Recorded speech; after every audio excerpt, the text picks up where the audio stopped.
আজি আপোনালোকৰ ওচৰত মই লৈছোঁ এগ মটৰ কাৰী উইদাউট আপোনাৰ ৰচুন আৰু আদা।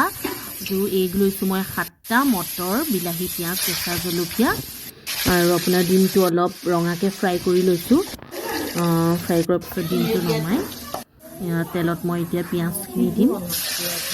পিঁয়াজটো অলপ ফ্ৰাই কৰোঁ, অলপ ৰঙা কৰিছোঁ, ব্ৰাউন হোৱাকৈ অলপ ফ্ৰাই কৰি মটৰটো দি দিছোঁ। দুপিচমান বিলাহী দিছোঁ, নহ'লে মটৰটো ফুটি উঠে যে, সেইকাৰণে দুপিচমান বিলাহী দি দিছোঁ নুফুটিবৰ কাৰণে। তাৰপিছত মটৰ পিঁয়াজটো ফ্ৰাই হোৱাৰ পিছত অলপ বিলাহী দি দিছোঁ, কেঁচা জলকীয়া, বিলাহী। তাৰপিছত মছলা মই নিদিওঁ একো, খালি মই নিমখ, হালধি আৰু অকণমান ৰঙা জলকীয়া গুড়াটো দিম আৰু চেনি দিছোঁ অলপ। চেনিটো সোৱাদৰ কাৰণে দিওঁ, অলপ মিঠা এটা ফ্লেভাৰ আহে। আৰু তাৰপিছত এইখিনি ভালকৈ ফ্ৰাই হোৱাৰ পিছত ডিমটো দি দিম।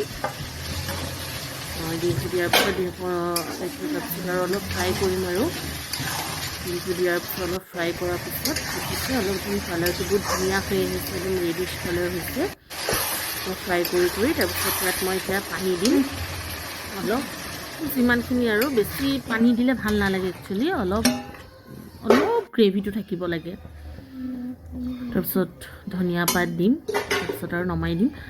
আৰু আপোনালোকৰ যদি এনেকুৱা ৰেচিপিৰ ভিডিঅ' চাই ভাল লাগিছে আৰু যদি নতুন ভিডিঅ' চাব মন যায়, মোৰ পেজটো ফ'ল' কৰি দিব।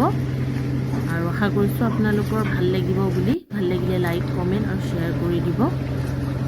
এইটো ধনিয়া পাত কাটি দিছোঁ, ধনিয়া পাত কটাৰ পিছত আৰু অকণমান উতলিলে আৰু নমাই দিম।